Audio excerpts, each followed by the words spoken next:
என்னங்க, நல்லா இருக்கிறீங்களா? சுட சுட நியூஸ் கேக்கலாம்னு ஆவலோட வந்திருப்பீங்க. வாங்க கேட்டுறலாம். கேக்கறதுக்கு முன்னாடி நம்ம சேனல்ல சப்ஸ்கிரைப் பண்ணிக்குங்க.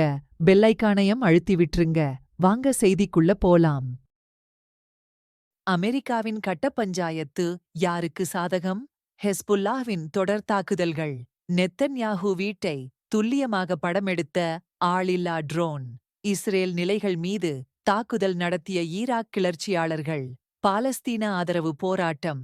ஜெர்மனியில் கலவரம். அமெரிக்கா அறிவிச்ச காசா போர் நிறுத்த முன்மொழிவில காசா பகுதியில இருந்து இஸ்ரேலிய பாதுகாப்பு படைகள் வெளியேறுவதோ அல்லது போர் நிறுத்தத்திற்கு முன்கூட்டியே உறுதிமொழி அளிப்பதோ சேர்க்கப்படல. காசாவில் போர் நிறுத்தம் ஏற்பட்டுவிடக்கூடாது அப்படிங்கிறதுக்காகவும் இஸ்ரேல் தனது இனப்படுகொலைகளை தடையில்லாம தொடர்ந்து நடத்துறதுக்கு வசதியாகவும் ஹமாஸ் ஏத்துக்காத ஒரு சீஸ்ஃபயர் அக்ரிமெண்ட்ட சும்மா பேருக்காக கொண்டு வந்து பேச்சுவார்த்தை நடத்துறது மூலமா தேவையில்லாம நேரத்தை கடத்தி இஸ்ரேல் தாக்குதல தொடர்ந்து நடத்த உதவி செய்யறது மட்டுமில்லாம இஸ்ரேலுக்கு தொடர்ந்து ஆயுதங்களும் கொடுத்துட்டு வருது.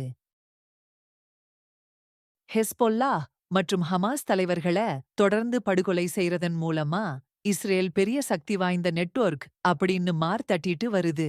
இந்த நிலைமையில நெதன்யாகஹுவோட வீட்ட ஹிஸ்புல்லாவோட ஆளில்லா விமானம் தெளிவா படம் பிடிச்சு வெளியிட்டிருக்குது.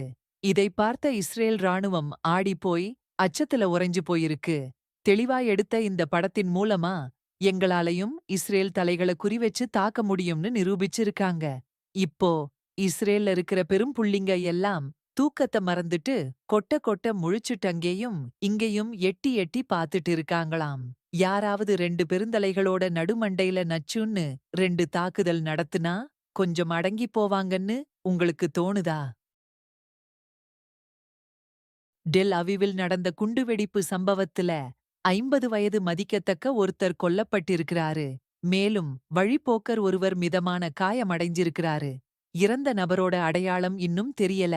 இந்த சம்பவம் குறித்து ஷின்பெட் போலீசார் விசாரணை நடத்திட்டு வர்றதாவும் பயங்கரவாதம் உட்பட அனைத்து சாத்தியமான நோக்கங்களும் ஆராயப்பட்டு வருவதாகவும் போலீசார் தெரிவிச்சிருக்காங்க.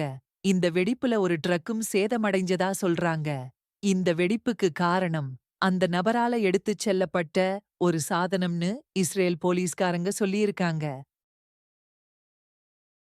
லெபனான் எல்லைக்கு அருகே வடக்கு இஸ்ரேல்ல கத்யூஷா ராக்கெட்டுகளை வீசியதா ஹிஸ்புல்லா கூறியிருக்கு. பெய்ட் ஹில்லலில் உள்ள இஸ்ரேலிய இராணுவ தலைமையகத்தை இலக்கு வச்சு ராக்கெட்டுகள் வீசப்பட்டதாக ஈரான் ஆதரவு குழு தெரிவிச்சிருக்கு. சில ராக்கெட்டுகளை இடைமறிச்சதா இஸ்ரேல் ராணுவம் கூறியிருக்கு. இஸ்ரேலிய நிலைகள் மீது 5 தாக்குதல்கள் நடத்தப்பட்டதா ஹெஸ்பொல்லா சொல்லியிருக்கு.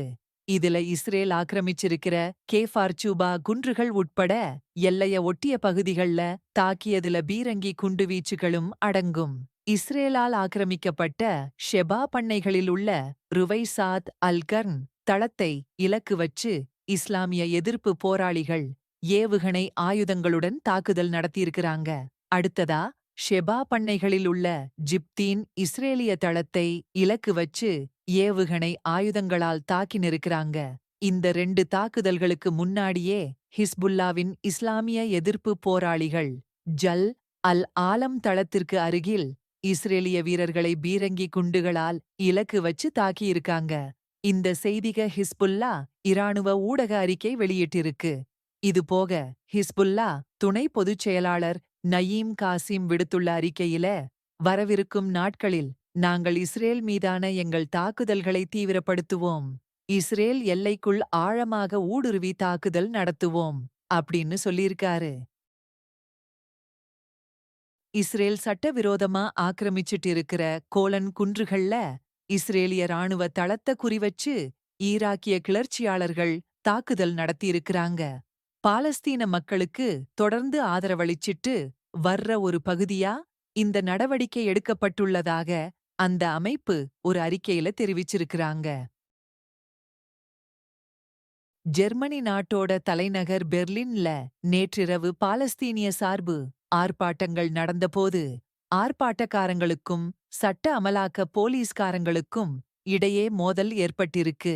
இதுல பல ஜேர்மன் போலீஸ் அதிகாரிகள் காயமடைஞ்சிருக்காங்க. அதத் தொடர்ந்து போலீஸ் படைகளின் மிகவும் கடுமையான தாக்குதல ஆர்ப்பாட்டக்காரர்கள் மேல நடத்தியிருக்காங்கன்னும் சொல்றாங்க. ஐரோப்பா நாடுகள்ல பாலஸ்தீனத்துக்கு ஆதரவா போராட்டம் நடத்த எவ்வளவு தடை விதிச்சாலும் அங்க தொடர்ந்து போராட்டம் நடந்துட்டேதான் இருக்கு. ஆனால் பெரும்பாலான ஐரோப்பிய அரசாங்கங்களோ இஸ்ரேலோட அட்டகாசத்துக்கும் படுகொலைகளுக்கும் துணை போயிட்டு தான் இருக்காங்க.